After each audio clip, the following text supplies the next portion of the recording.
Hey guys, it's Dennis here with Revog Games, and I'm joined by... Joshua Weyers, all the way in South Africa. Yes, and this is our weekly Revog Games podcast, talking about the latest in gaming news and games that are released or games upcoming.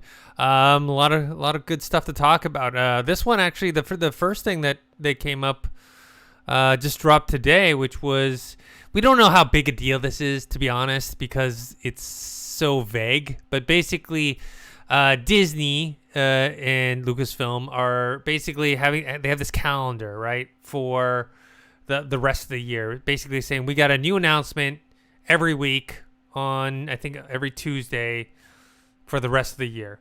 And they've kind of labeled these with little different pictures of like what they could possibly be. Maybe it's regarding what kind of universe. Anyways, if you take a look at this, so game related wise, on week 10 there is a gamepad icon, right? So that's kind of indicating that week 10, which is December 14th, they're going to announce something game related. Now, we don't know, is it going to be something we talked about, right? We've got Jedi Fallen Order, the sequel. We know that they're doing the remake for Knights of the Old Republic. Yeah, KOTOR. We know that I think isn't Ubisoft working on somebody was working on like an open world. Yeah. It was Ubisoft. Somebody Ubisoft was working on an open world. So is that going to be announced, or it could end up being something really like it's a mobile game that, you know what I mean? Like it could be very anticlimactic. So that's what they're speculating. So what do you think? My money is on. What do you think it is? Fallen Order sequel. That's my money. That's what I think it is. It's been long enough, and look, it's been long enough for them to at least put out an announcement trailer. You know what I mean? Mm-hmm. Since the previous game, it's been long enough for to be that, and they know that it made a lot of money. It did really well. People loved it. Nobody nobody had a bad time playing that game, as far as I know. Mm-hmm. Reviewers loved it, so it would be a no-brainer at least to announce that. Hopefully something else, because we do know that they will do a Fallen Order sequel. The game was set up for a sequel if you finish it. It kind of like hangs off on like a cliffhanger. Which, man, looking back, what an absolutely my experience with Fallen Order was a little bit depressing, because I know it's canon and I know the entire timeline of Star Wars. So it's like everything you do is pointless in that game. You know what I mean? Everything you do in Fallen Order and the next two games that come out after that, it's all pointless because all the Jedi die eventually. Well, no spoilers. I mean, you're not killing Darth Vader in the game. You know what I mean? Yeah, no, there's no way. And even in the end where it's like, oh, look at all these kids that you can train for the future. I'm like, well, in the future, there aren't Jedi, so they die. So you're telling me I'm going to train these kids and then they're going to die. That's all you're telling me. Yeah. But that's what I think it is. My money's on that. I'm not either that or I think you're right. It might be something cheesy like a mobile game. I'm not as optimistic as you, just because remember, this calendar is like this it's called Bring Home the Bounty, which is this like I said, this weekly thing that maybe talks about VR launches. Game, or like another VR experience or something. I don't know. They just released the second part to Tales from the Galaxy's Edge, so I don't think it's that either. Well, look, we have 12 weeks, right? We have 12 weeks of announcements, and they decide. So week 10, there's a game icon, which means that there'll be a game announcement for week 10, but it can't be a big. Well, actually, it could be a big game because it's December 14th. Well, okay. What about this? What day is what day is the Video Game Awards? Usually before then. Jeff Keighley just announced it. Isn't it usually a week ago? Let me look at the date. Video Game usually Awards. It's early December. Because I want to see if it's like coincides with that. If it lines up, then they would probably show it at the Video Game Awards. Yeah. As well. Or make the announcement and do the trailer there. Then I could see something. Okay, December 9th. I don't think so. Yeah. See, because then if unless they announce it at the Game Awards and show us a trailer on the 14th, 3 days later. The point I'm getting to is, if it was big, video games is a big IP. That's big money, Dennis.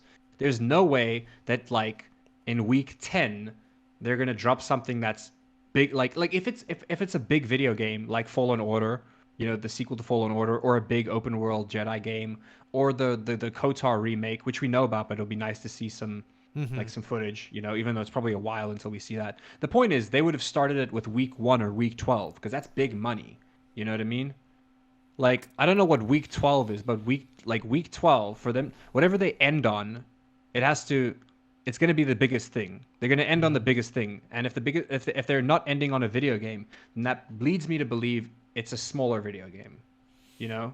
Yeah, I just feel Or like at this least, is like, very, especially with the video game awards being such a much bigger it's the place same week. to debut something.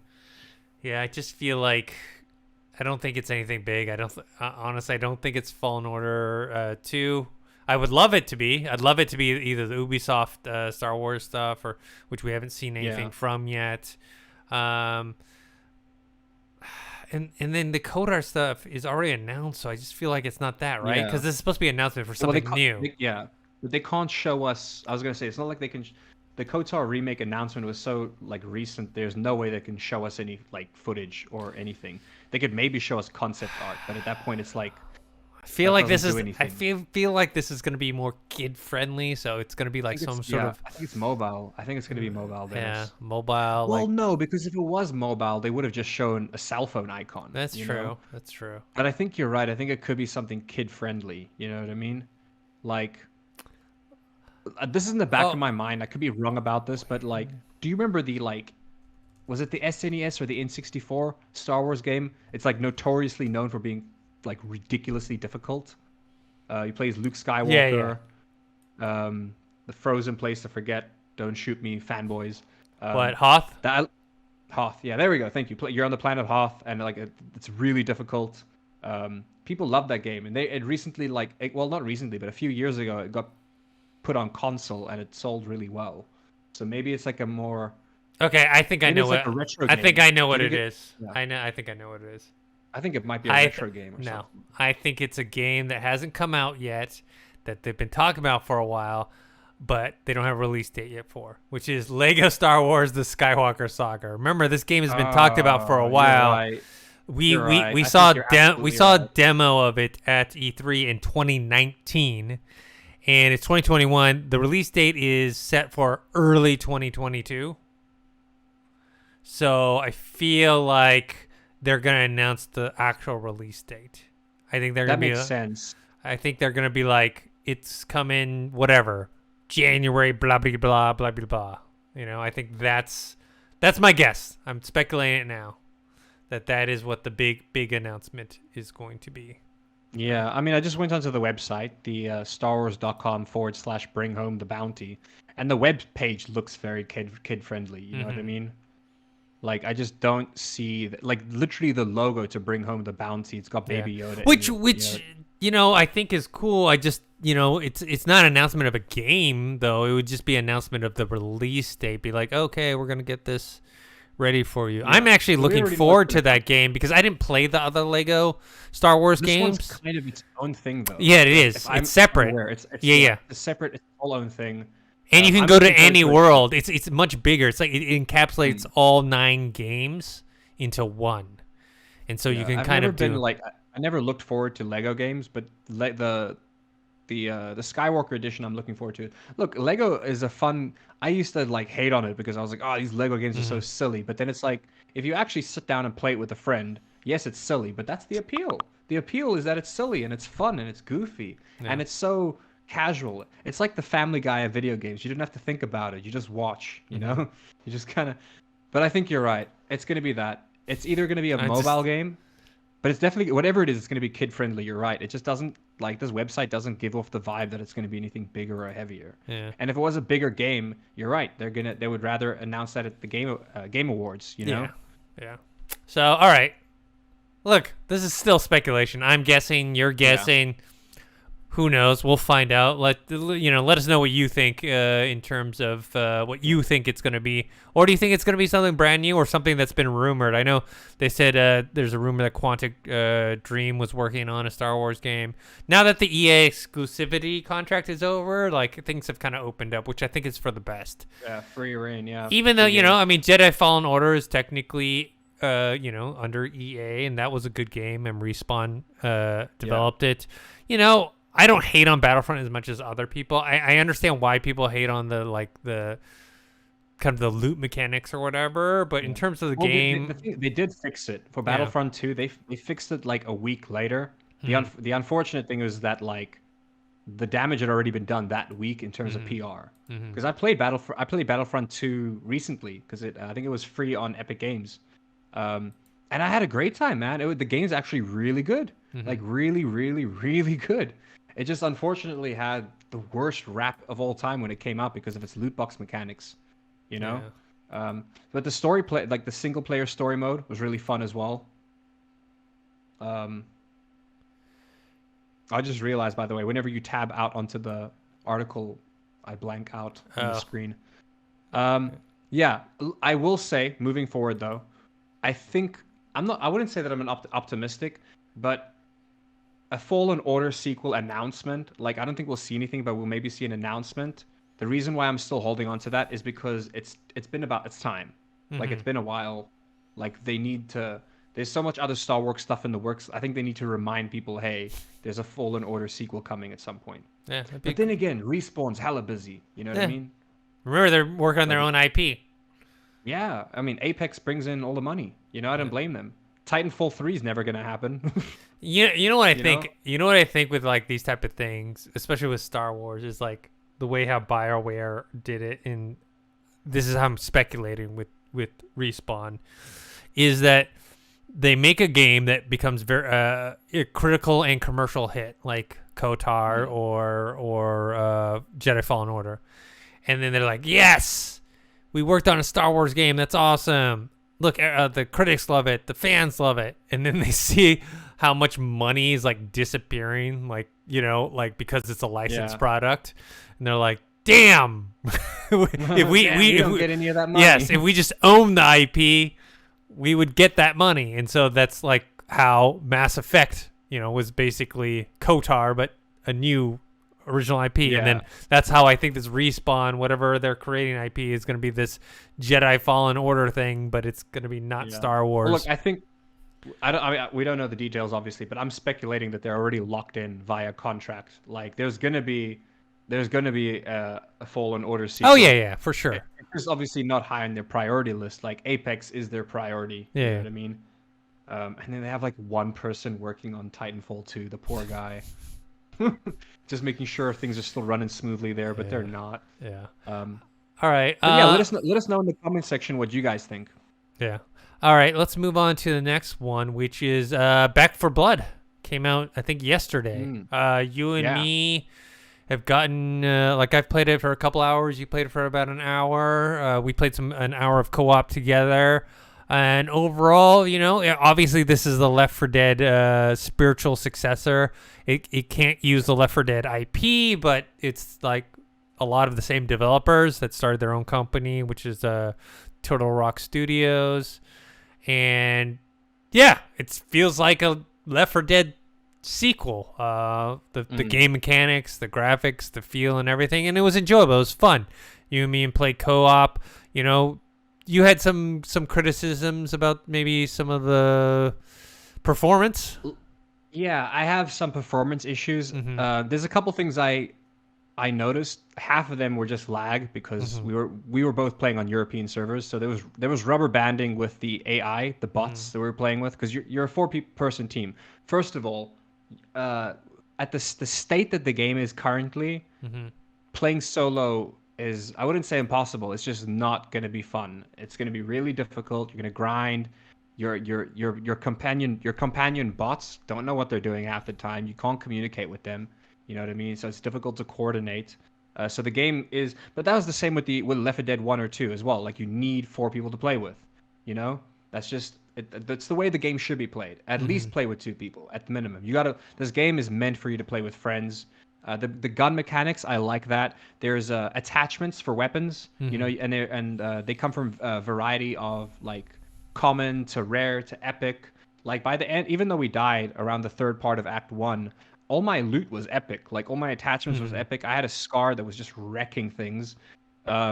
I know we have bumped into some issues in terms of health, like bandages give you very little health, which is okay, but the problem there is that you can't stack bandages. You can only carry one health item at a time. And if Yeah. that is a bandage that gives you 30 HP, then that's all you got. You got to go find another one. You can't stack bandages. Yeah. I'm assuming that there's like, because we had the shop, right? In the shop, you bought something that gave me an extra grenade slot. Yeah. So maybe later on in Later the on, game, yeah. there's something that, I'm that allows us to guessing. carry more than I'm one guessing heal. too.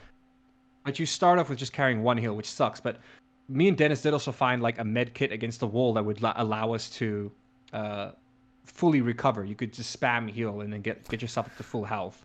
So So the you. game's fun. But I noticed the movement is a little janky for me. Hmm. It's not that it's janky. It's just that it's not polished or refined. But at the same time, that's kind of what reminds me of Left 4 Dead 2.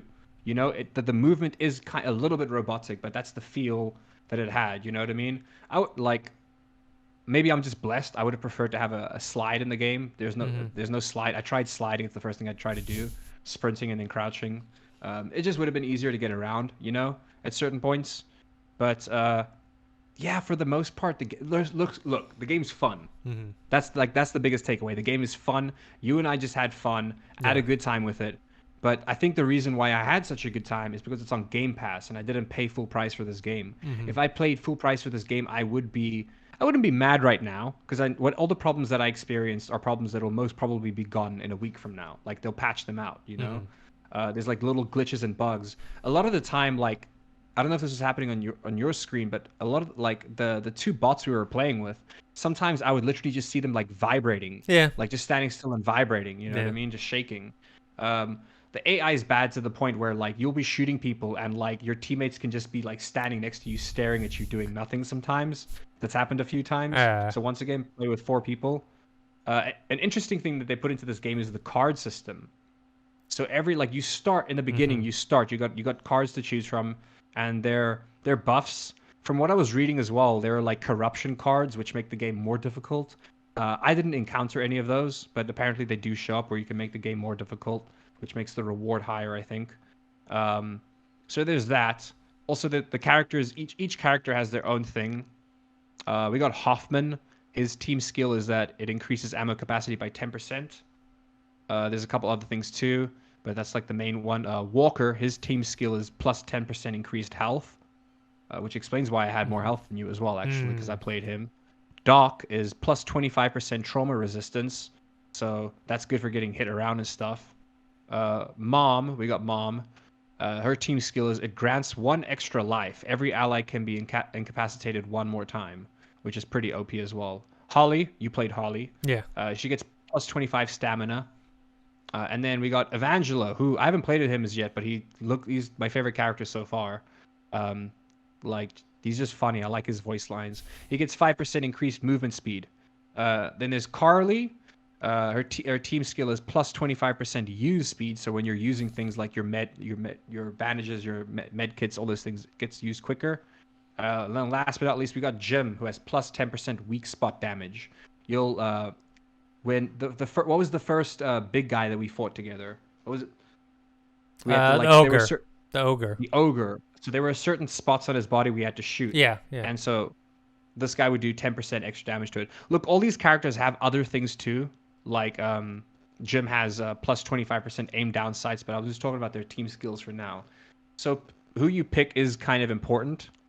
Um, but it's fun. I'm enjoying the game. It feels like Left 4 Dead. Everything about this game, even the level design. The level design is the thing that was most like Left 4 Dead for me, except for the part when we were outside, because Left 4 Dead traditionally you're not running through the woods or the forest. Hmm. And I will say, like at no point in time was I scared because this kind of game.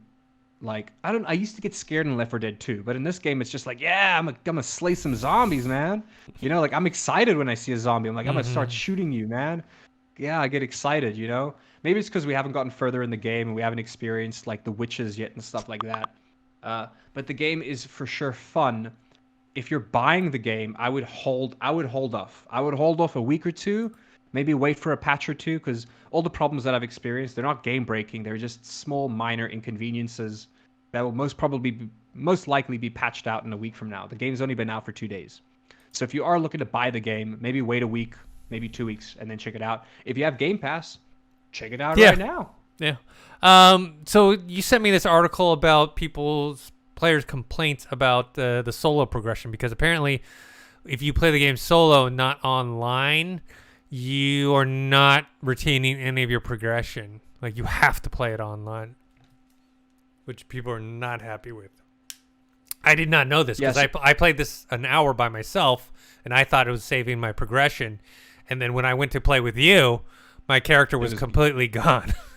Yeah, I remember that was the first thing you said. You were like, "Oh, my character's gone," and I was like, I just assumed because we were in a fresh party, you had to, because obviously you can't be the same character as somebody else, so you have to like repick characters. But I see what you mean. Yeah, it's just one of those things where, yeah, solo mode. I just do not recommend playing solo. Not just for the reasons that you just mentioned, but also just because the bots are really bad. Like, your teammate bots are really not good at all.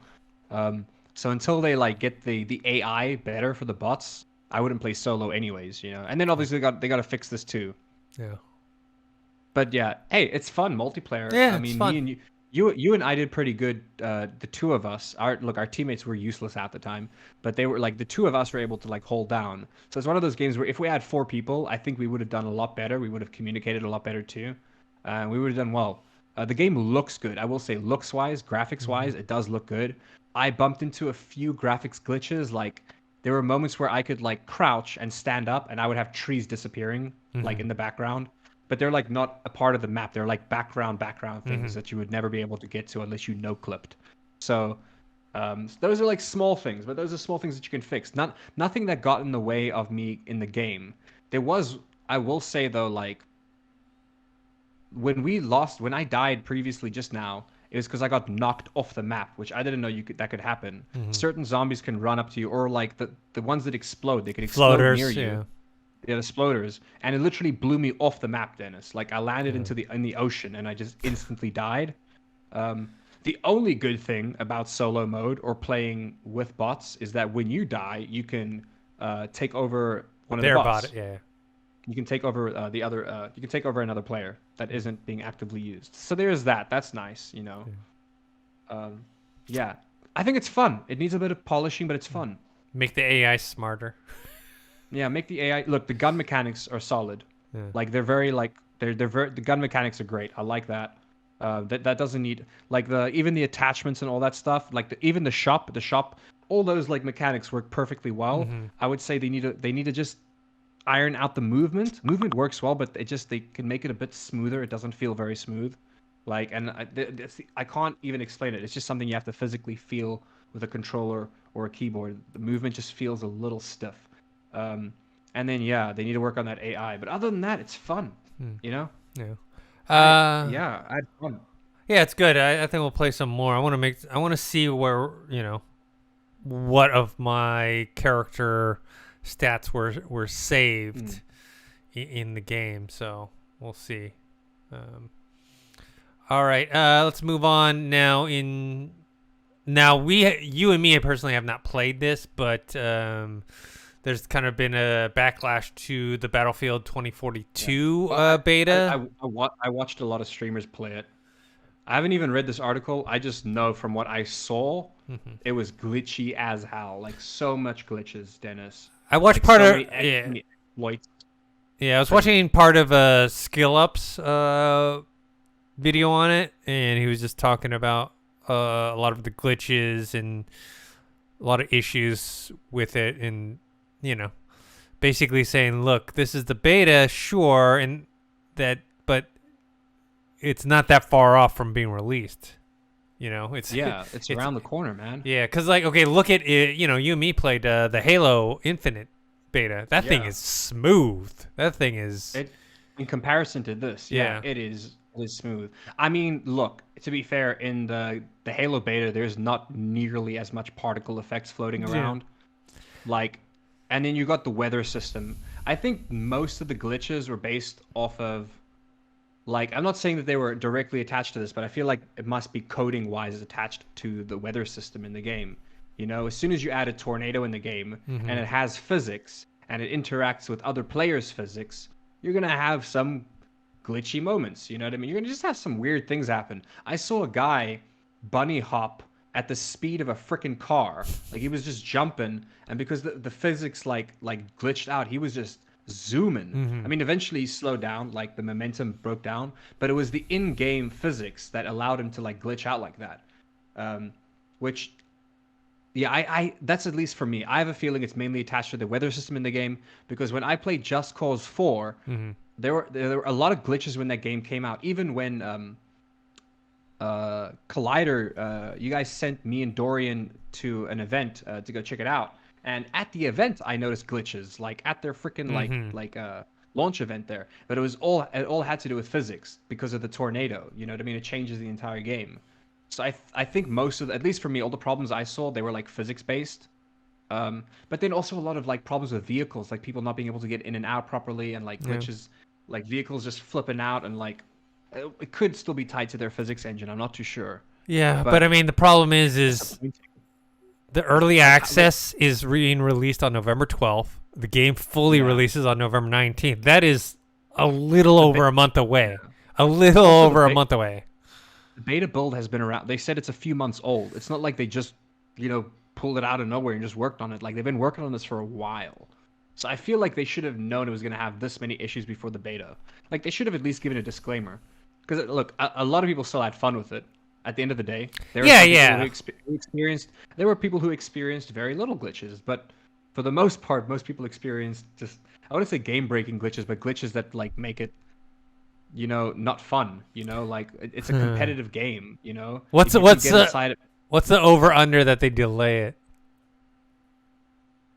I think they'll delay it if they can, especially because but I think people will be okay with it because they saw the state it's in, See, I think they're not going to because it's EA.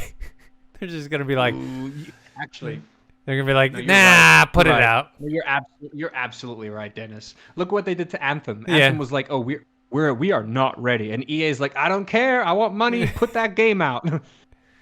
Yeah. So. Oh man, yeah. EA's never gonna change. I think they even said like, even though FIFA and all their sports games are looking at so many multiple lawsuits from multiple countries all over the world.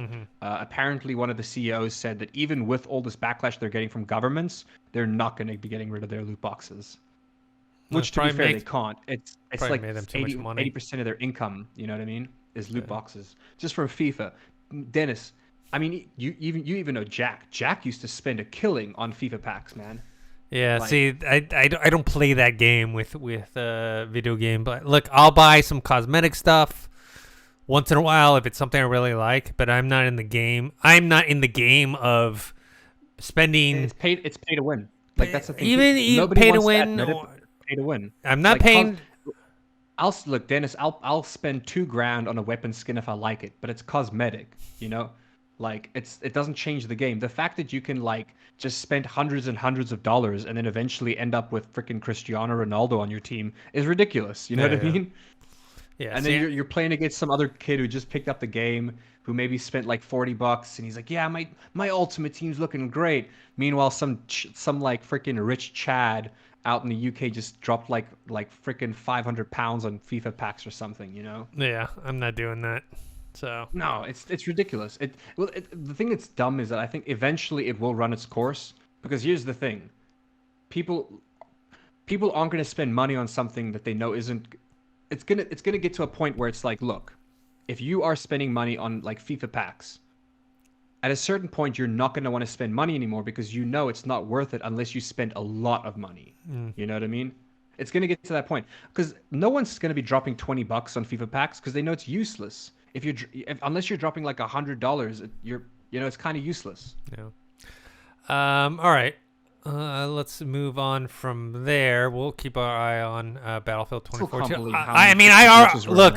I told you I like Battlefield, but I was already skeptical because it's a $60 game coming out that's a battle royale only, no solo campaign.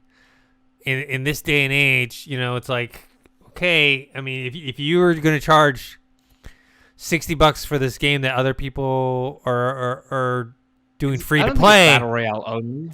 I mean, there's other modes, but what I'm saying is it's multiplayer only. There's no campaign. Well, it's games as a service. Yeah, yes. exactly. And then you have Halo Infinite coming out where the multiplayer is free. I just still can't everything man. Yeah. So everything you and me played on Halo Infinite that's going to be free for anyone to play, and you can not buy cosmetics if you don't want to. I mean, I may buy some, but I'm not paying to win, and I will get some cosmetics, some cool looking ones that I want. Look, sure. I'll get the Halo Battle Pass. Yeah. You know. Yeah, if you're giving me something, it's gonna be worth it. You know. It's like you grinded most battle passes are worth their money. You know what I mean? Or it's one of those things where it's like, maybe the next battle pass will get you, you know? Well, you know, that's besides the point. The point is Halo's open beta came out, killed it, was super smooth, had 0 glitches. I had a great freaking time. Battlefield 2042 comes out, glitches everywhere. Yeah. Like if you type into the search on YouTube Battlefield 2042, I think the first 2 videos you're going to see are like the trailers, and then after that it's just glitch compilations. You know what I mean? Now, to be fair, there's kind of rumors. I didn't put this on the rundown, but since we just brought it up, there's rumors that the Halo Infinite solo campaign is having issues because they had focused so much on the multiplayer. Yeah, that I believe actually. Because first, remember, Halo is normally like a straightforward campaign, right? This is where you start, this is where you go, and end point. But this is semi-open world. It's not full open world, but semi-open world. And that's why, one, the co-op is not going to come out for another 3 months. And then two, I don't think they're used to the whole open world type system. So this is just a rumor that they are having issues with it. So who knows? I think they'll delay it and release both at the same time.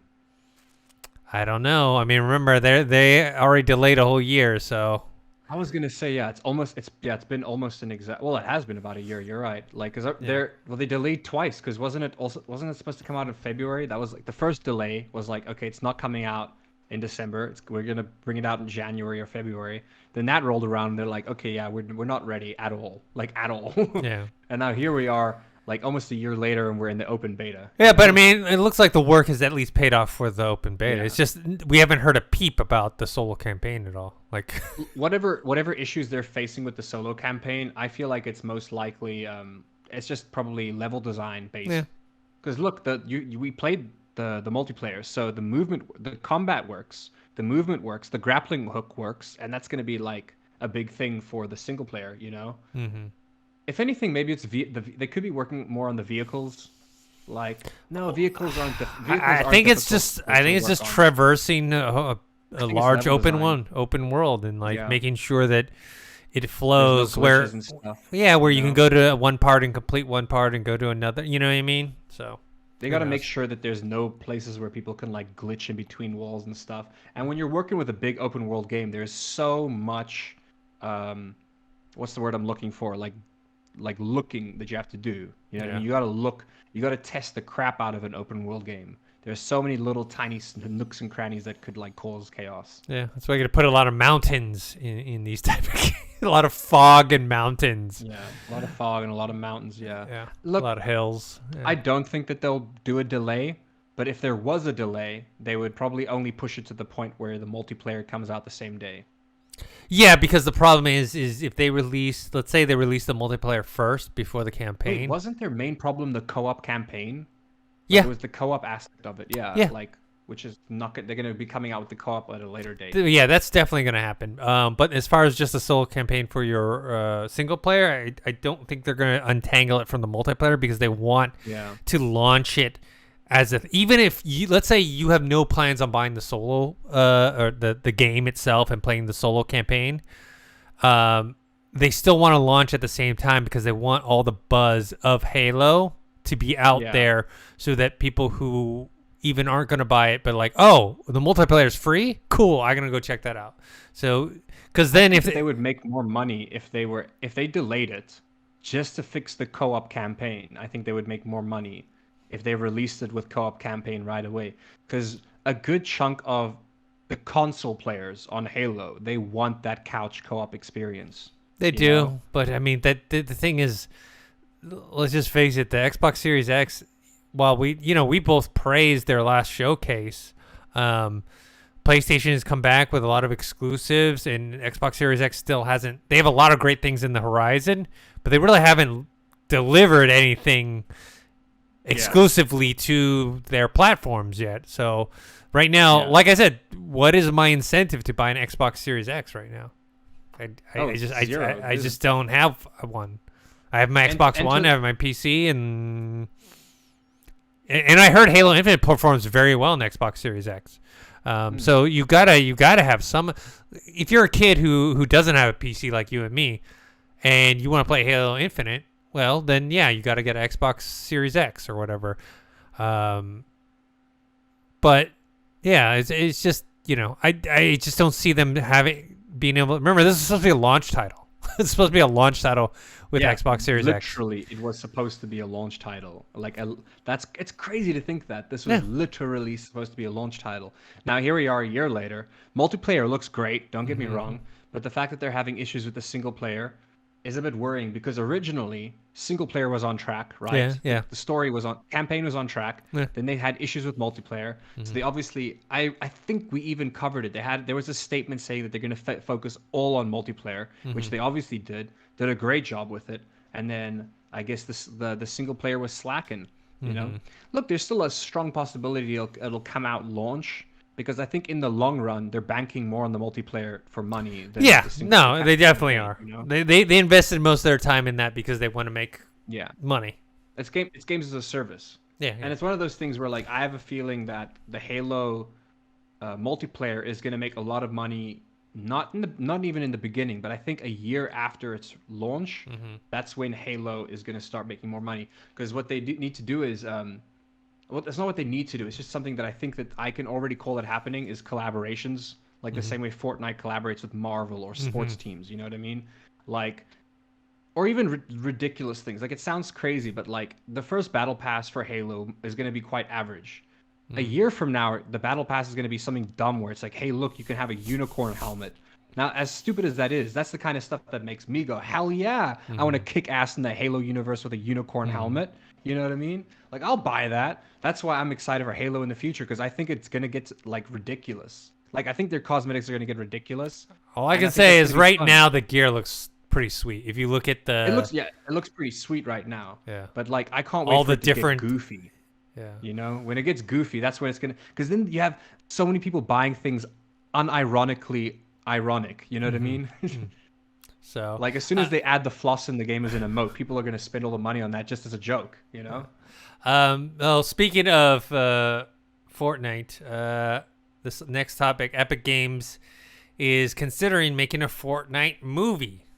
It looks like they want to, launch possibility of launching an entertainment division that's focused on scripted video programming. Now, it doesn't say, I don't believe it says whether or not they think it's going to be live action or an animated movie. I mean, I feel like animated movie is probably the way to go, because I feel like if the stuff in Fortnite was in live action, it looked absolutely ridiculous. But there's two ways to go with this, which is if they do live action, it has to be its own original story set in the Fortnite universe.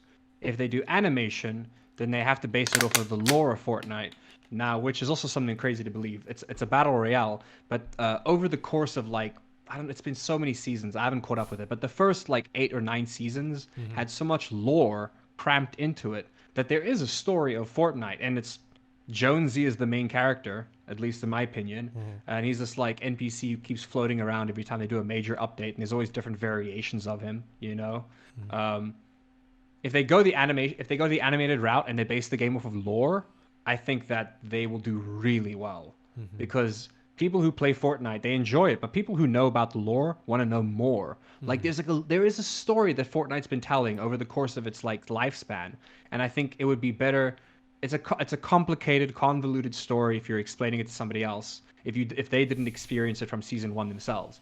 So if they can find a way to make that story more clear and put it in forms of an animation, I think people will eat it up. Not just kids, but older people too, who actually want to know what the hell's going on in Fortnite, because there's so much going on. So let me ask you: would you prefer a live action or an animated movie of Fortnite? I would prefer I'm actually down with either, as long as they're the way that I said it. You know, Mm. if it's animation and it's based on lore and it's based on the current things that have happened in Fortnite, that could be sick. I might not be interested in that, but I think a lot of people would be interested in that. Personally, I don't know how they would do it, but personally, I think I actually would prefer a live action Really? Fortnite movie, like a really like a really like goofy, over the top live action movie. But then they have to literally come up with its own story, because the story from Fortnite doesn't play over into live action, Mm. you know? Unless they have freaking Disney like Marvel budget, to which they don't, you know? I mean, they got the money for it, but they're not gonna risk that on a movie that's may or may not do well, you know? Yeah, the whole point of branching out Yeah. into a movie is to I make think they'll money. probably do animation, because then they can do it themselves, Uh, you know? we'll see. Like Yeah, they live own action. Unreal as Yeah, well, live you action. know? I'm pretty sure they team up with some sort of studio to produce Yeah, it. we would know. I think you're right. So it's most probably animated, because they can do it themselves. You know what I mean? Mm. You can do animations on Unreal Engine. It looks great. Mm-hmm. You know. I mean, even the Fortnite animations, they don't look great, but they're like, I mean, they don't look like amazing, but they look more than good enough to have like play off as a series or a movie. You know. All right. Yeah. Look, I think it's a smart move. Like they've got enough money to do it. You know, even if they lose money, it won't hurt them. You know, they'll make the money. They'll make the money back in like one season of Fortnite or something. All right. Speaking of movies, another video game to movie, and it's one we've seen before, but they're rebooting it once again. Resident Evil: Welcome to Raccoon City. The official trailer came out. It's coming out in theaters only on November 24th, which is next month, in the U.S., and then December 3rd in the U.K. and December 9th in Australia. You know, it's rated R. It looks like it's faithful to the original game. Watching the trailer, it's fun that they had the Four Non Blondes song, "What's Yeah. Up, What's Going On" song playing. But in general, I don't know. It looks kind of, I don't know what's the word for it. It doesn't. Some parts of it look a little low budget horror to me, Yeah, you know? yeah. It just doesn't look The like first it's. half of the trailer, I was like, "Oh, this looks sick." There's a bunch of faces I Mhm. recognize, and I'm like, "Oh, I'm down for this." And then I see the CGI on the monsters, and it's like, the CGI is not bad, but like some of the cuts, it looks fine. It kind of reminds me of the Stranger Things type Mhm. budget, and like, as long as the CGI monster you're working with has the same vignette and the same lighting as the scene that you're filming in, it works. But there was like one part where this monster hopped out and it had a bunch of reflections on its like, look at like the soft blood and the reflection. I'm like, where's this light coming from for these reflections to happen? Like it just looks so out of place. It's like one of my favorite channels on YouTube is Corridor Digital, and they have a second channel called Corridor Crew, and on that they have a thing called VFX Artist React. Mhm. Most recently, they did a couple with Seth Rogen, which is good. But I feel like they could break down why this is so. Like the thing is, the CGI looks good, but it doesn't fit into the live action set that they filmed in. Like they should have done a better job of matching it, I think, in terms of lighting. Like it looked like, I don't know, the monsters look too shiny for me. Like Mhm. they look like really high budget video game. Like I feel like in a video game I'd be like, "Whoa, these graphics are sick." But in the movie I'm like, "Oh, that doesn't look real." You know, it looks good, but it doesn't look real. Like it's just so much like screen reflections, like so much shiny parts. I don't know, it's weird, man.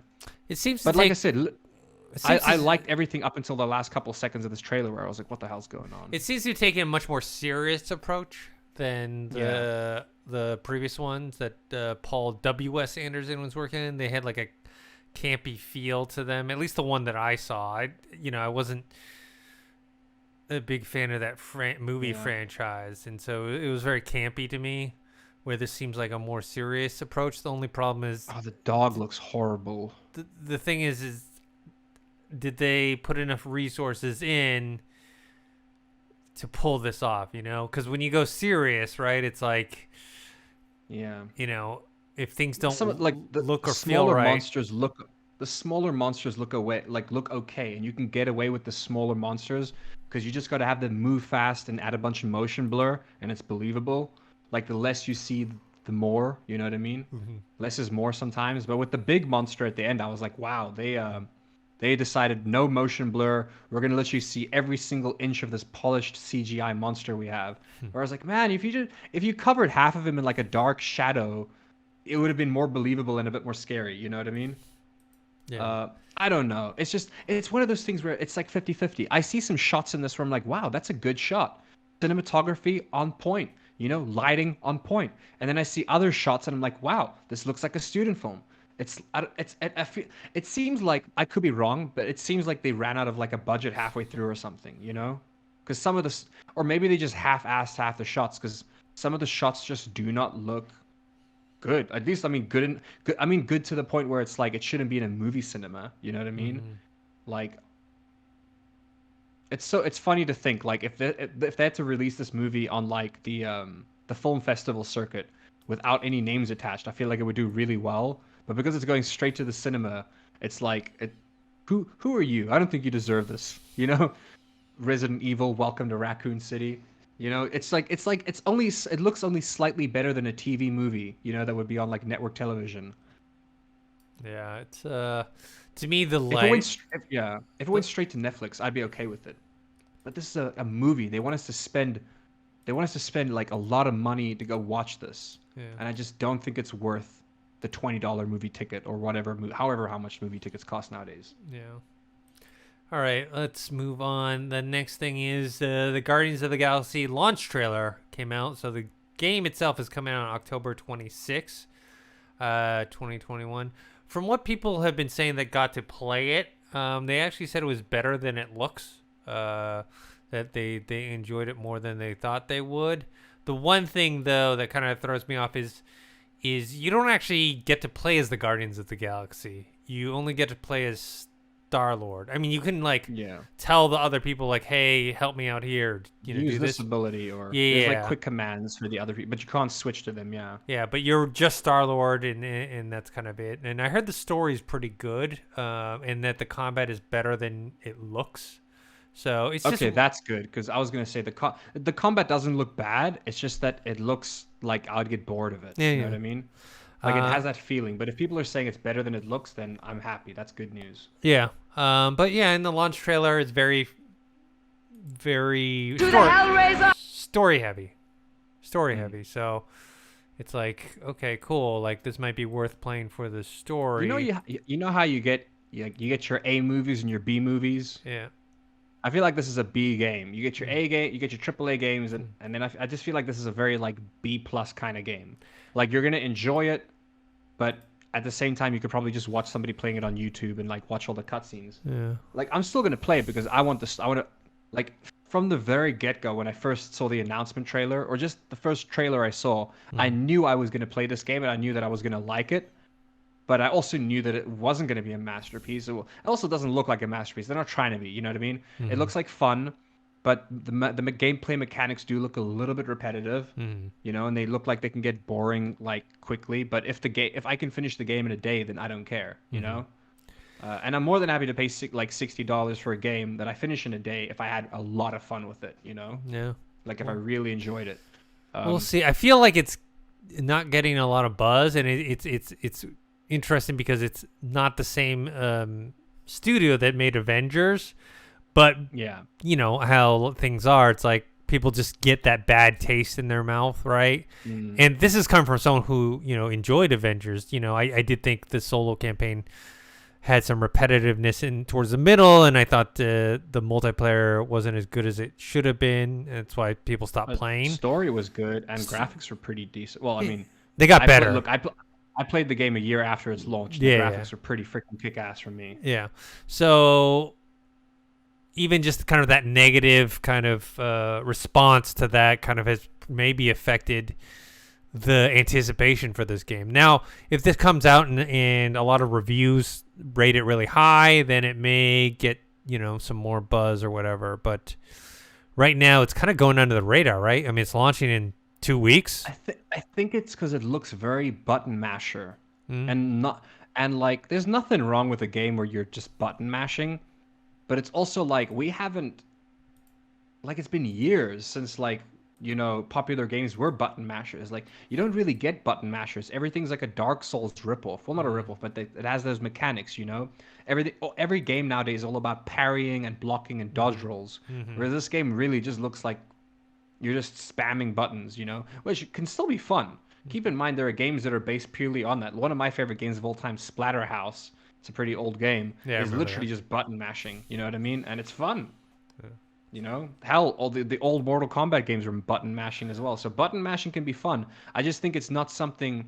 It's something that either people are tired of, or it's something that they're like they don't know how they feel, because when's the last time you saw a button masher game in the mainstream? Well, we'll see. We'll see. I'm gonna keep my eye out and see. Like, I don't think it's gonna sell well, but I don't think it's gonna lose money either. Like they'll make money, but I don't think that this game's gonna get a sequel just based off of how people are talking about it now. It's just I don't think it's gonna sell enough to get a sequel. Well, speaking of, the game's really good. I know you were gonna bring it up later, but I think we should talk about it now, which is the Avengers thing. Like you said, they changed the. You can now buy boost packs for your XP. Like you can just buy XP basically. And they said they weren't going to be doing. There was no kind of pay to win aspects for the game. Yeah. So you're paying for. Well, look, you're not buying the XP, but you're getting XP boosts. You know what I mean? Same thing. Which is like it's the same thing, man. Yeah. I complained about Pokemon Unite being pay to win, but after playing Pokemon Unite a lot, I noticed that it is pay to win, but very little. Like everything that you can pay for, you could in theory grind in about a week or two. You know what I mean? Like using your free time. Like it's not going to take you months to catch up to someone who dropped like $100. It'll probably just take you a week. So it's not that bad. But games like this, it's like it just like people have already got a bad taste in their mouth. And people are unhappy with the game. So why? But all because it's on Game Pass and because people are playing the game again out of nowhere. They're like, oh, money. We must make the. It's like they're trying everything they can to make their money back, which I can understand. But they're doing it by slapping people in the face. It's so stupid. Yeah, I think they invested a lot of money in this game, and it didn't hit the way they thought it was going to be because it's Avengers, right? Avengers like the hottest. Yeah. I mean, think about Marvel. And people don't know this because a lot of people who claim to be like, comic book fans or whatever. But if you were a real comic book fan back in the 80s and 90s, you will know that the Avengers were not the hot team. They were like the B team in terms of popularity. X-Men was the hot thing. Avengers became popular, and some of these characters too. People don't remember.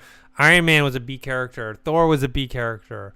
I think Captain America and Hulk were A tier or whatever, but like a lot of these characters were either not known or B characters. I always said this about Deadpool. People don't know Deadpool was not like a well-known. Deadpool was like a C tier character. He was, you know what I mean? People did not know Deadpool. Okay, I mean, yes, he was like hardcore fans knew him because they eventually turned him into this wisecracking.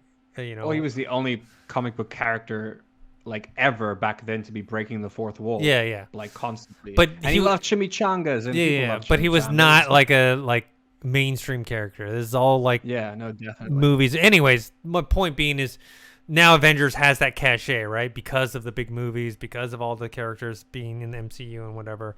And so they thought, okay, this game is the Avengers. We got the Avengers. We got the cream of the crop, license.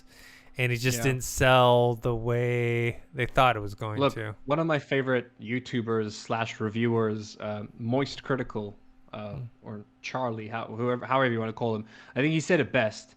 If you have the freaking Marvel name, if you have Marvel Avengers, the name on its own sells things. If you have that and you still fuck up your game, then you're dumb. You know what I mean? Like literally, if they had like done a slightly less optimistic game, it probably would have sold just as well as they wanted to, just based off of name alone. You know what I mean? I mean, I think there's like 2 Marvel games on the cell phone. I don't play I play cell phone games, but I play very casual like games that are meant for your phone. Like idle games where you play it for 2 minutes and leave it for a day. But there's like those Marvel games on Android and Apple make so much money, and that's because of the branding, the name. they're not really that fun. People just want to spend a bunch of Yeah, money to yeah. see their favorite character, you know? Pretty much. It's a lot of stuff. All right. So they managed to screw it up with all that. Like that's like imagine being Donald Trump and you started your career with a small loan of $1 million and you still screw up. You know? That's basically what happened to whoever the hell made Avengers. Like they were given a small loan of $1 million and they still screwed it up. All right. Let's move on to the next thing. This one. Before we move on, except for the story, I do want to say the story is actually really good. I had fun with the solo Yeah. campaign. Yeah. You know, it would, like I said, The story is good. the middle part wasn't as good as I wanted it to be, but the beginning and end were good, and it's just they didn't really because they themselves had remember, like a single player game can be great, like Jedi Fallen Order was fantastic. There's no multiplayer component to that. The problem is they spent half their time doing the solo and half time doing the multiplayer, and then they kind of got the solo stuff kind of right, but not totally, and then the multiplayer just not at all. Well, like you said, they got it half right. Halfway through the solo game, you start doing these missions that are pretty much the multiplayer game. Yeah. But within the story, you know what I mean? And that's where it starts getting a bit like messy, you know? Yeah. Beginning of the game and end of the game is great. Like you said, I just recently finished it. I had a great time. The ending's a lot of fun. Yeah, it's great. I mean, I haven't played the others yet. I still need to play Hawkeye. And there's one after that I forget, and then there is the Black Panther one, which I'm most excited about. But like I said, once I'm done with that, I'm deleting the games because it takes up like 100 freaking gigs. It's just I don't know, man. Like what? It just seems cheap. Like I get that they didn't make their money, Dennis. I get that they made a loss on this game, but then to just now that they have people playing the game because of Game Pass, the fact that they're doing it, it just seems like a slap in the face, man. It's like, oh, we have people playing the game. Let's milk them for their money, you know? Yeah. All right. This announcement was like, Ubisoft announced Tom Clancy's Ghost Recon Frontline, which is a battle royale game using the Ghost Recon, franchise name. It's going to support up to 100 players.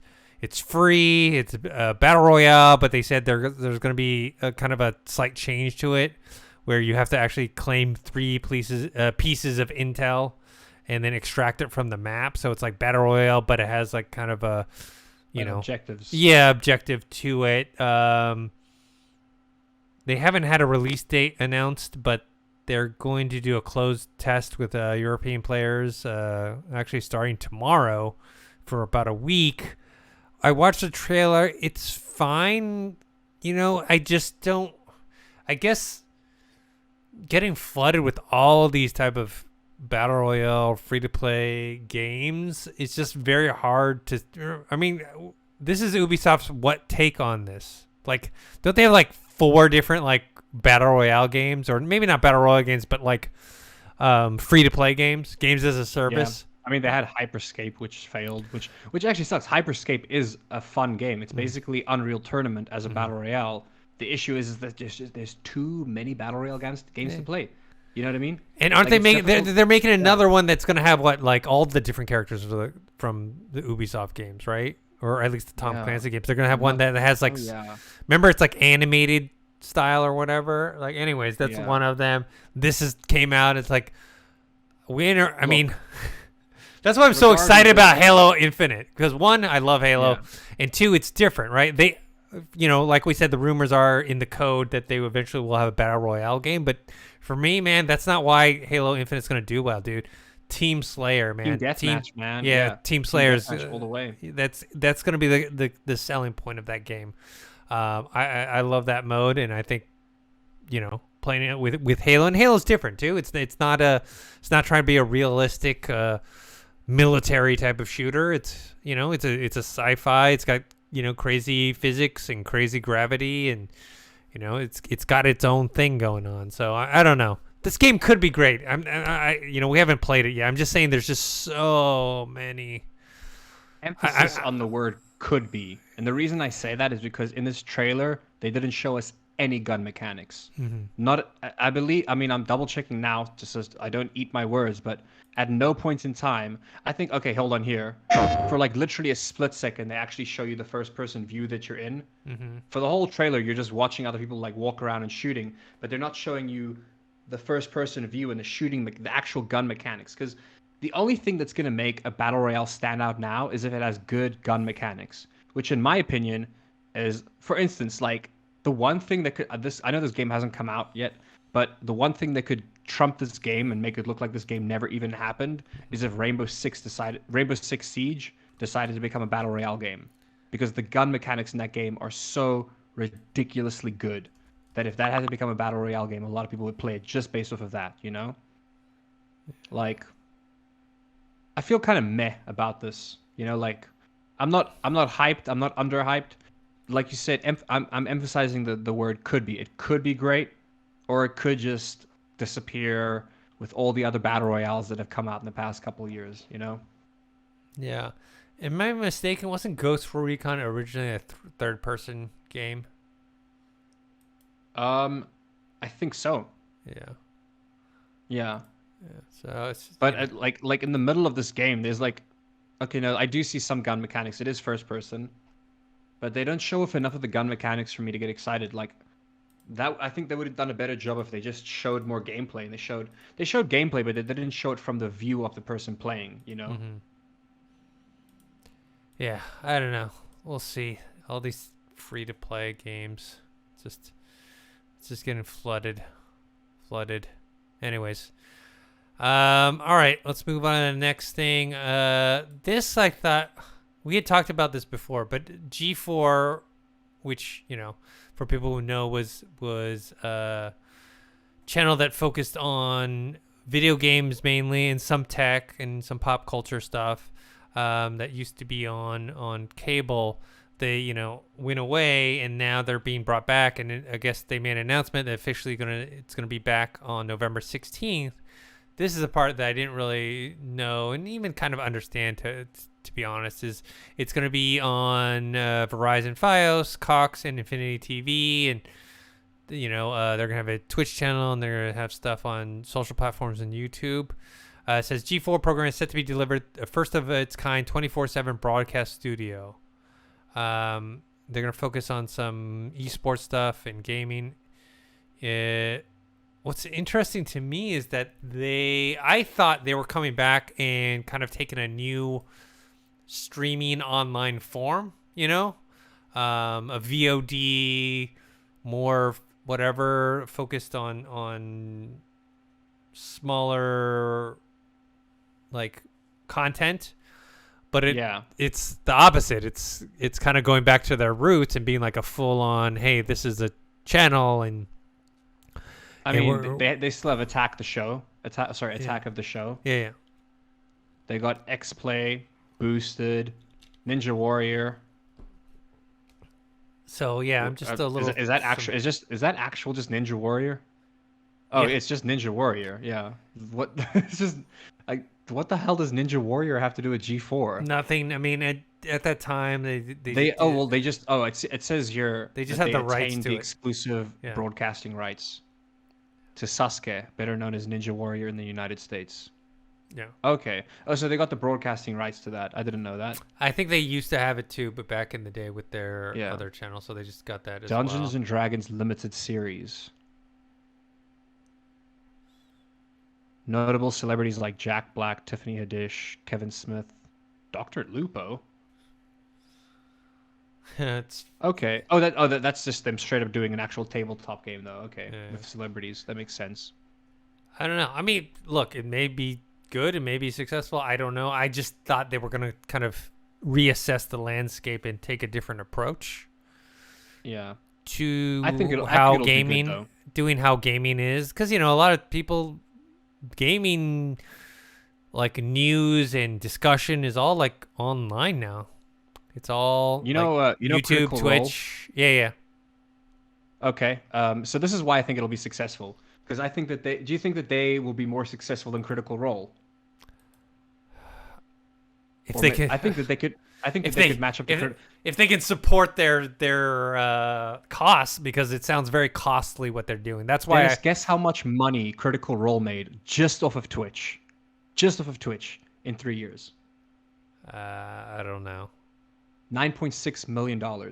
Okay. Well, I mean That's the payout from Twitch. but that's the thing is, And that's Critical Role, dude. Which is crazy. We're gonna talk about the Twitch leak later because the Twitch leak was huge. But the number one on the list was Critical Role, and it's like when people talk about streamers, they don't talk about Critical Role. You know what I mean? I think of their website, like they have their own website, you know, they have their YouTube as well. But that's a lot of money. If Critical Role can pull out $9.6 million from Twitch subscriptions and donations, then I think G4 can do just as well. You know. Especially if they can bring in people like Jack Black, you know what I mean? Yeah, but I'm just saying, like, the amount of money that G4 is going to spend is way more than Critical Role. True. Yeah, I guess it depends if they'll. I think they'll make money. I just don't know if they'll be super profitable, you know, because their cost is probably going to be really high. Yeah, we'll see. All right, here's another. This is a small tidbit, which is just Sable, a game that both you and me had kind of talked about the other week. It's enjoyable, very enjoyable. Yeah. Night Call, Mosaic, and Call of the Sea are all going to get film or television adaptations. They apparently have teamed up with a production company, you know, DJ2 Entertainment, who had worked on the Sonic the Hedgehog film and is working on some adaptations for Life is Strange, Disco Elysium, My Friend Pedro, and Tomb Raider. So it just seems like they're connecting with an experienced production company that handles a lot of video game adaptations. And so Sable I am looking forward to My Friend Pedro because I can just. Have you ever played My Friend Pedro? Yeah, I remember me, Jeremy Johns, and I forgot who else were at E3 when they were showing it. They were actually showing it at the Facebook gaming booth. Oh wow! And we were playing that. I think that that adaptation is gonna be funny for me because at the end of the day, it's about a guy whose friend is a talking banana. And it's a voice in his head. It's just a talking banana, and he listens to it. Like, it's just going to be the most crazy, funny thing ever. You know what I mean? If they do it well. Yeah. So, I don't know. I think Sable. I downloaded Call of the Sea, but I haven't played it yet. But Sable looks right for. I think Sable could either be an animated movie or animated TV show, or I could even see a live action. The only problem with live action is like the game itself doesn't. Well, that's the aesthetic, because I think you would mimic that in some sort of way, in your own way, in live action, is that, remember, there is no combat in this game at all. It's just exploration. It's exploration, which is very, you know, if you're going to put in the money for a live action film, you're not having any combat. That's a big hard sell for people to go to the theater and watch, you know what I mean? Yeah. So. Yeah, I think it'll be animated because they have a very interesting and unique art style, so they'll probably want to stick with that. The Mobius style. If they do live action, like you said, I would like to see that too because it is actually very, very doable. You just go, hell, you didn't even have to go far. You just go to the nearest desert to the studio, like film most of your practical shots, you know, then get yourself a green screen studio and a bunch of freaking sand from the desert you filmed that, dump it in the green screen studio, do all your like close-ups there so that you can green screen the hell out of it. And then however they did the vehicles in the Han Solo Star Wars movie, that's how they should do the motorbike and Sable. Because I think what they did was they used like real vehicles for Han Solo and they just like CGI away. They like got rid of the wheels with CGI and it somehow worked. Even though there wasn't that like hover, it kind of worked, you know? So it's definitely doable in live action, you know what I mean? It wouldn't break the budget either, I think. It's definitely doable. But because the game was praised for its art style, it'll most probably be that as yeah. I mean, it's definitely a very distinct art style that they also Call of the Sea could be quite interesting to watch as well. The other two games I haven't played before though, so I don't know. Yeah. All right, that was all on my list. I know you have a few things that you wanted to talk about.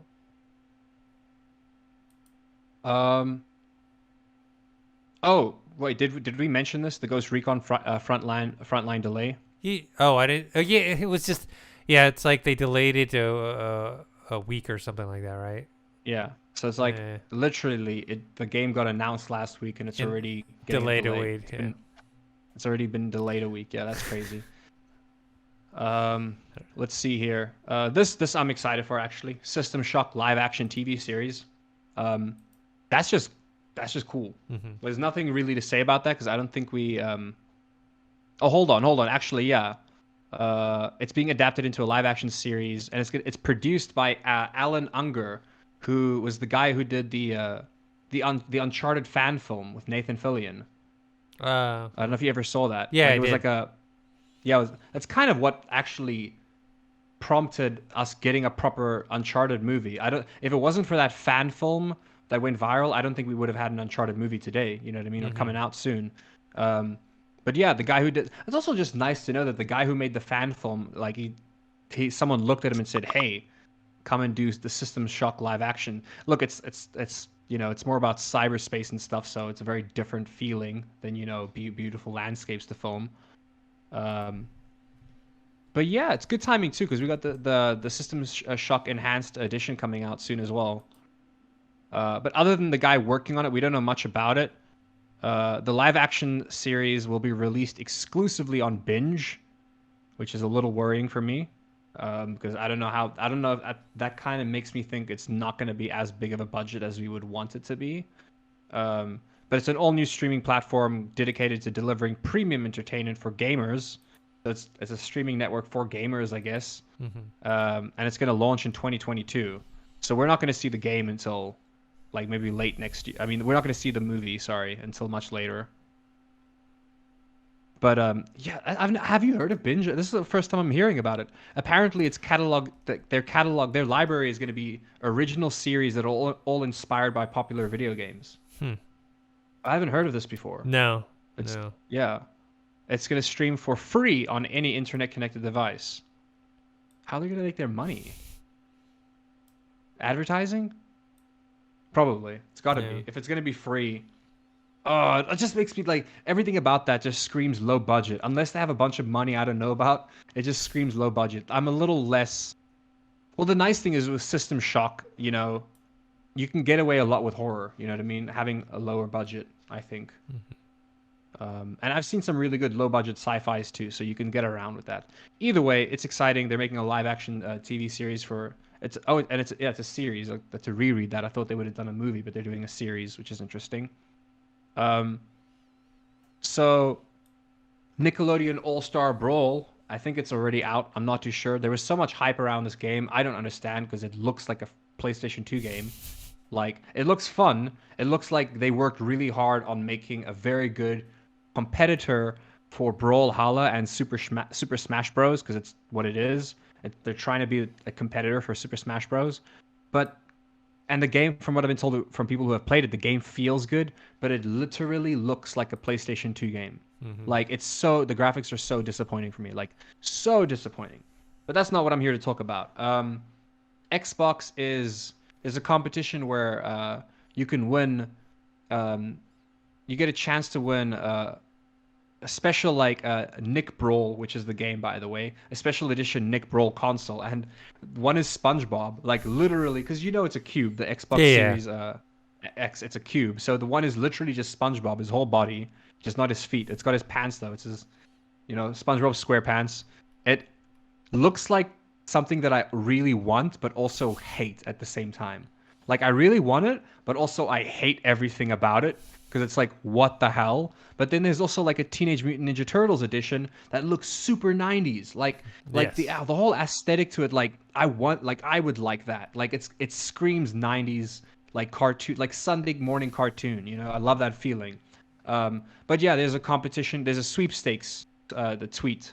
The contest is on now and it ends at 8 p.m. Pacific time on October 24th. So you got to you just got to retweet their thing and then you enter, I think. It comes with the controller as well, of course. The controller and the console are both customized and they look pretty good. Yeah, so if you don't have an Xbox, hey, may as well retweet it, retweeting is free, enter that competition. Oh yeah, we spoke about Back for Blood, the solo mode that needs work. Yeah. Yakuza creator Toshiro Nagoshi, he confirms that he is leaving Sega um, alongside the Yakuza Like a Dragon sequel announcement, which is unfortunate. Unfortunate. I don't know if that means he's not going to be working on the game because if he's the creator, I don't think he's going to be taking the game with him. You know what I mean? That's Sega's IP. It's not like he can take it with him.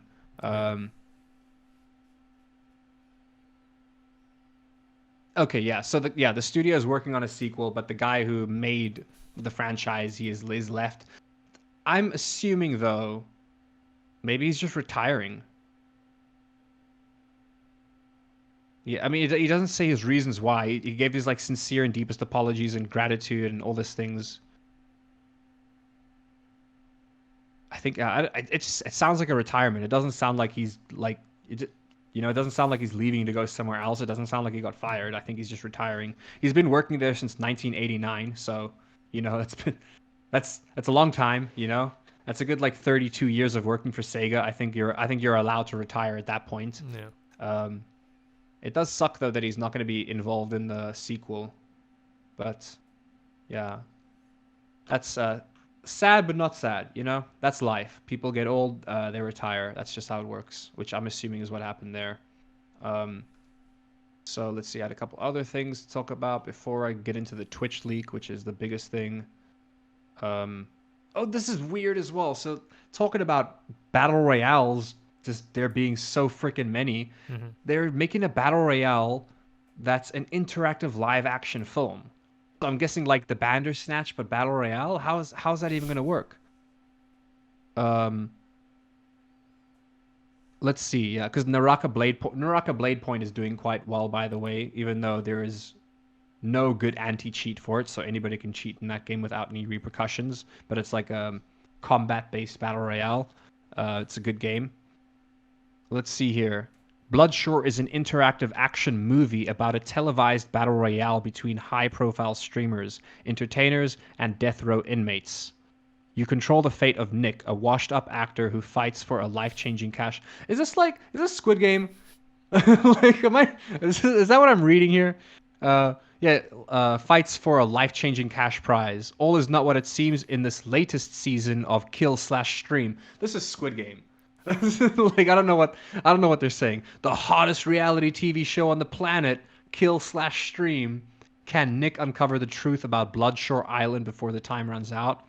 Okay, so it's not a battle royale. It's a battle royale, but I don't think you're. It seems like a single player game, but it's based on a battle royale. You know what I mean? Like the game, I don't think the game's a battle royale. I think it's just based on a battle royale situation. Or maybe it is a battle royale and each like player is actually sponsoring a character in the game. That could be quite interesting too. Oh, it's funny. It literally got related to Squid Game immediately. That's so funny. I don't know how I feel about this. It's a 60 to 90 minute movie, but there's like a total of 8 hours of footage. So I'm assuming like a playthrough is going to take about an hour to an hour and a half. So it's basically a movie you're going to experience, but there's like 8 hours of footage. So there's multiple ways to go about it as well. No, it is coming out on November 3rd, which is soon. Yeah, interesting. Contestants jump out of a plane, literally like every other battle royale, land on an island, grab some guns, and start killing each other to win $100 million as a maniacal game show host narrates the carnage. Okay, yeah. So it's not a battle royale. It's based on a battle royale, but yeah, interesting. We'll keep an eye on that when it comes out because it's an interesting take. I think it's an interesting way to go. But I would say the biggest news to cover is that there was a huge Twitch data leak. Like, I mean, huge. Like, 125 gigabytes of data from Twitch, including creator payout records stretching back to August 19th. So from this point onwards, all the numbers I mentioned tied to streamers, we're talking about money that they've made from August 2019 until I think June of 2021. So that's like roughly, I think like 2.5 years of income. I could be doing the math wrong. But yeah, funny enough, of all places, the leak came from 4chan. Like all interesting leaks. Before I get into like the main thing that everybody wants to know, which is how much money everybody makes here, is that supposedly the reason this hack happened from the guy who posted it is he made the hack. The guy who did the hack, he claims that he did this so that it creates more competition for Twitch, for there to be other competitors. If they can see what the payouts are, maybe other people can be like, hey, we can pay that much money to creators. You know what I mean? Or hold on. Let me read the exact thing. Yeah, the hacker posted the spoils to the internet. A note saying the intention was to foster more disruption and competition in the online video streaming space. Yeah, So you just wanted to. who's gonna look at that and be like, oh, they paid out X amount of money, I can pay out that. I'm gonna risk all that money to. Yeah. Remember, Microsoft, which Mixer is one. failed. Yeah, Microsoft is one of the largest companies in the world. You know, I in the think world, and they failed at doing it, and they threw don't think- tons of money at it. Yeah, I think that this is good for YouTube though. YouTube is already like in the past 2 weeks they nabbed up like two of the biggest streamers from Twitch, just snagged them without Twitch knowing, gave them exclusive contract deals because now that Mixer is gone, Twitch is like, oh, we don't need to be giving people exclusive deals. Meanwhile, Facebook Gaming, YouTube Gaming, they're giving people exclusive deals, and of course people are going to take them and move platforms. You know what I mean? Especially when they're not getting. They know that here's the thing: a Twitch streamer will gladly take any exclusive deal because they know that they'll probably be more protected on a different service. In the Twitch terms of service, Twitch can ban you just if they don't like you. They don't have to have a reason to ban you. It's in the TOS. They can just be like, oh, you know what? I don't like Josh. Ban him forever. Literally, you can do nothing wrong. So your entire career that you worked hard for can just be taken away from you, like out of nowhere. There's no job security with Twitch because they can just get rid of you if they want to, for no reason. Which, I mean, they're not going to do. They'd have to really have a personal grudge to do that for no reason. You know what I mean? But they could if they wanted to. So I think it'll be good for YouTube, who is giving these people these exclusive deals, knowing that, hey, maybe if they can pay out a bit more or do better deals with like how much of a cut you get from your donations or how much of a cut you get from your monthly subscribers, yeah, it's a 125 gigabyte torrent file, which, by the way, for anybody watching this, if you do watch Twitch or stream on Twitch, first of all, follow me on Twitch. I stream. And second of all, change your passwords, change your email addresses, or whatever you want. I didn't have two-factor authentication on, so I'm literally right after this. I'm changing everything. My passwords, my email address. But you guys should still be able to find me. But going into it, it's actually crazy how much money some of these streamers make. So there's been a lot of outrage. Like, there are people going like, oh, it's disgusting how much money these people make. But then there's also people on the other side of the fence going, duh.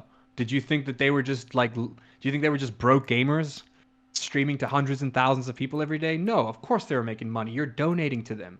And then there are people who are saying like, there's a lot of people who are upset because now they know, oh, whenever I donate $5 to my favorite streamer, I feel like a dumbass now that I know they're making millions. You know what I mean?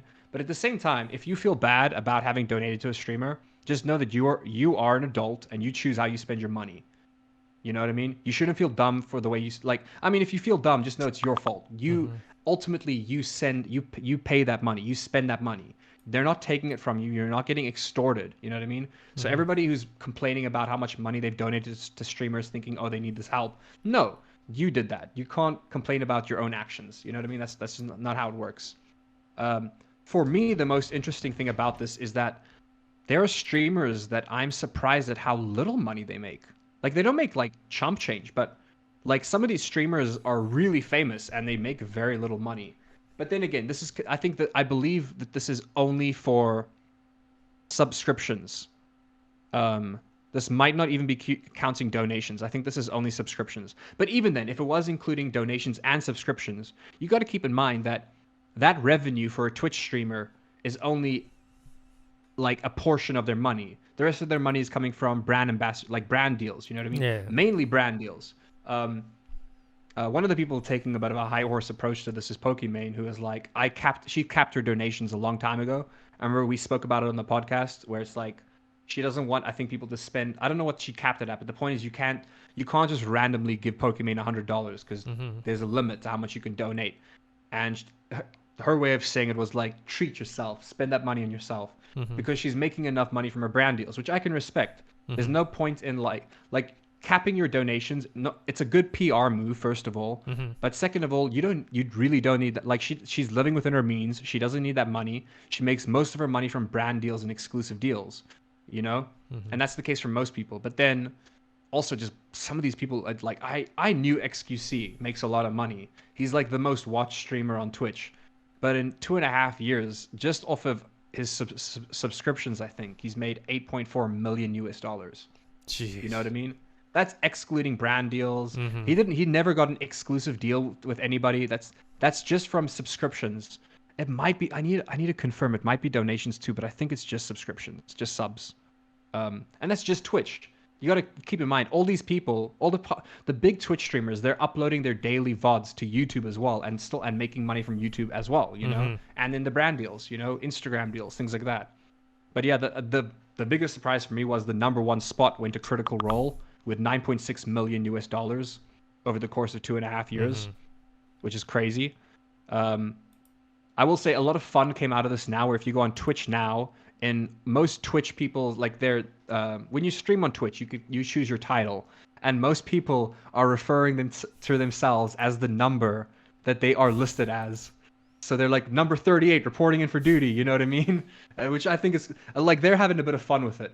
Some streamers feel really upset that this happened because, like, I think XQC is upset because he's now obviously making less donations because people know that he made that much freaking money. Yeah. So I think he might be a bit upset. But also, like, this personal data that's at risk here. So there's many reasons to be upset.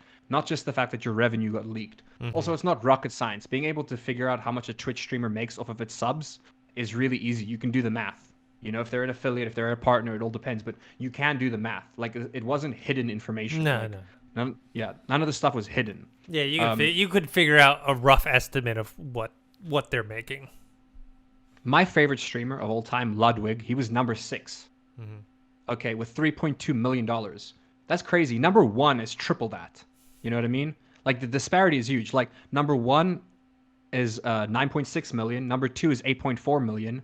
Those are two high numbers. And then literally #3, it's like down to 5 million. So it's crazy how much more money XQC makes than anyone else. Yeah, Tim the Tapman made $3.2 million from Twitch, which also I feel like might be a slap in the face to Twitch because he just signed an exclusive deal with YouTube recently, like 2 weeks ago or something. So he's not even on Twitch anymore. Hassan, who's like more of a political activist. I used to watch him on the Young Turks. He made $2.8 million, which explains how he was able to get his nice house in LA. Yeah, which was a big controversy. Yeah, big big deal. Like also, I don't think, I think people think here 2.8 million, which is a lot of money, right? 2.8 million in LA is not a lot of. LA, it's that's a 2-bedroom house, you know. Let's just say it's a nice house. Don't get me wrong. It's not a lot of. It's still a lot of money, and it's a very nice house. I'm sure that he bought. It's not what you. It's not like. It's not a mansion. Trust me. It's not a mansion. It's not like the super like luxurious. Like, you know what I mean. 2.8 is a very nice house. Yeah. It's not. Well, that's not how much he spent on his house. I think I don't know the exact amount. It was around that. It was around that amount of money. It was around. Yeah. He spent around $2 million, I think, on his house. The controversy is that he is a political activist on the left. You know. Yes.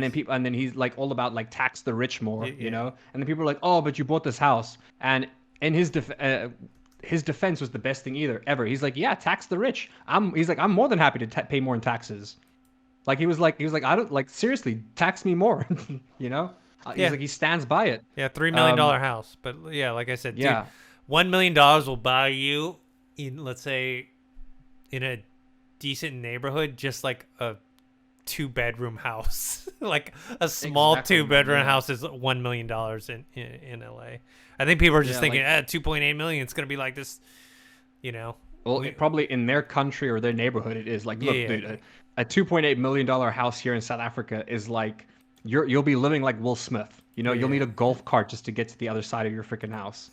Like, the money goes a long way here. But in LA, like you said, that's in a nice, like, you can look, David Dobrik bought his first house for I think $2.2 million, and that was literally a 2-bedroom house in the Hollywood Hills. It was beautiful, but it was like a small 2-bedroom house. Dude, take it to New York and you'll get even less. You'll get exactly. You'll get like a small condo. $2.8 million in New York.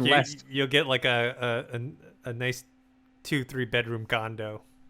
You know what I find impressive about this? Number 25 on the list is Shroud. He made $2 million on Twitch, which the reason that's impressive is because he was exclusively signed to Mixer until recently. So he only made that. He didn't make that money in 2019. He was on Mixer. You know what I mean?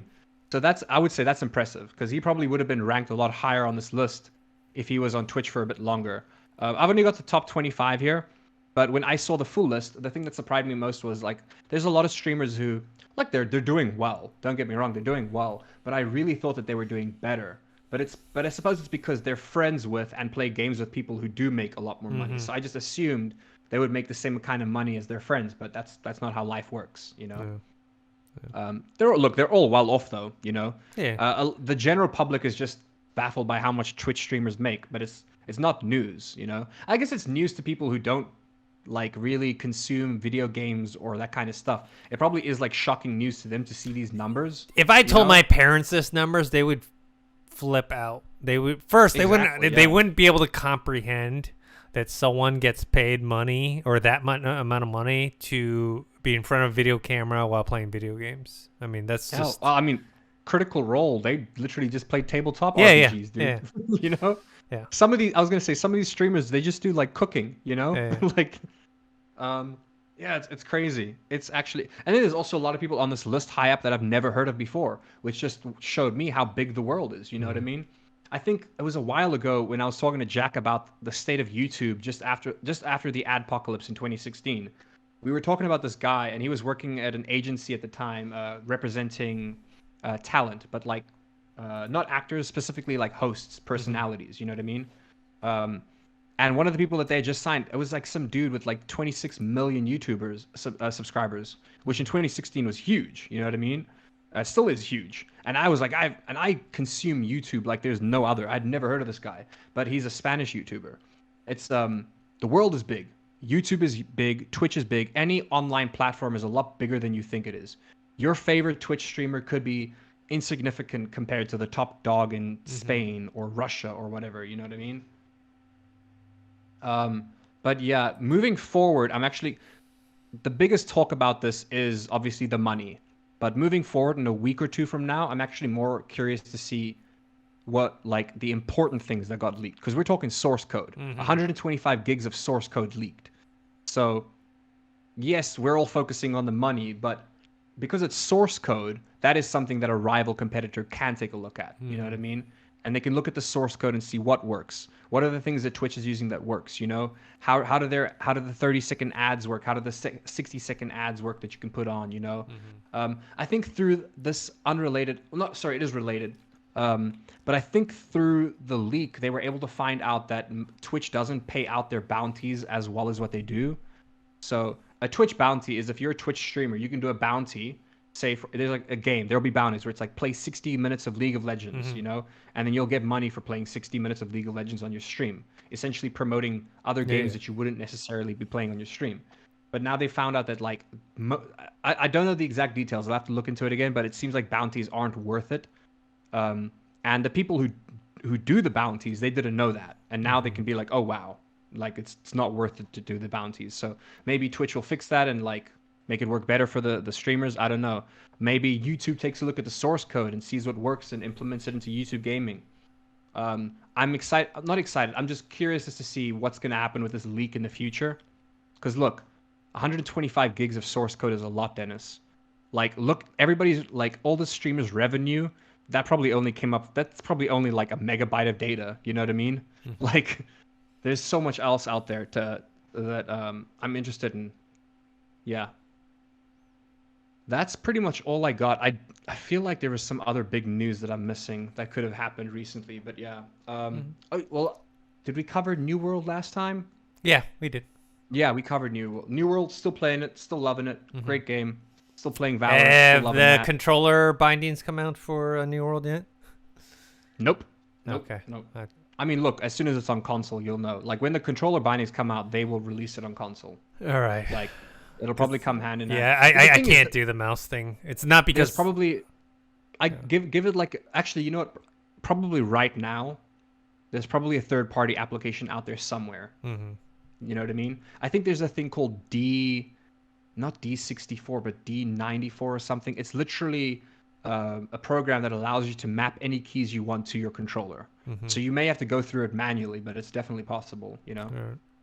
At the moment, like you said, though, that it's just movement and looking. Yeah. And I think you can attack, but other than that, you can't use you can't do anything. You can't craft, can't. So yeah. All right. It's not there yet. I'll be playing Back for Blood for now. Yeah, man, that's fun. Play Back for Blood. New World needs some working. It needs some nerfing because there are some like. I have a feeling they're gonna nerf the musket because you have some like FPS. You have people who play like professional esports. Mm-hmm. They play this game and they're just sniping people across the map. And there are people just dying, going, "What happened? Who shot me? I don't know how that happened." And you're just there holding like a bow and arrow, going, "I don't know what happened." You know, some dude's like literally crouched in the middle of like the thick freaking grass. Sorry, not he's prone and he's sniping you from across the freaking map. Which don't like I do that all the time, and it's fun when I do it to other people. But when it happens to me, it sucks. Yes. So there are changes that need to be happening. I think there's a Warhammer glitch that people just found out recently that they have to nerf as well. But the game is received well. People are enjoying it. I'm enjoying it. I literally don't even know what the game's about. I've been playing. I'm level 30. I've skipped every cutscene because I just don't care. I'm just like, just let me keep smacking things and crafting things. The gameplay mechanics are so addictive and rewarding. Mm-hmm. It's like Amazon somehow figured out that you know how like clicker games are very addictive on cell phones because it's that dopamine of you just keep clicking and getting rewarded. It's like Amazon figured that out where it's like if we put enough things for the people to do in the game, like enough different things, they'll just constantly be getting that reward system. You know what I mean? So it's smart. Yeah. All right, cool. I guess that's it for this week. I want to thank everyone who's been watching or listening to us on our podcast. Make sure to subscribe to our YouTube channel, youtube.com/Revog, or on our podcast. You can subscribe on Spotify or on anchor.fm. You can find me on Twitter at ThinkHero, on Instagram, Dennis.tzng. Josh, where can people find you? Ooh. Sorry, you guys can find me on Twitch at It's Thespis. I will give you a link, Dennis, so you guys can just check down in the description right there. You guys can find me on Twitch starting next week. I was going to start this week, but my country doesn't have electricity for half this week, so I'm going to be starting next week. But yeah, It's Thespis. I'm mainly going to be streaming Valorant. Cool. All right, until next time, we'll talk to you guys later. Later.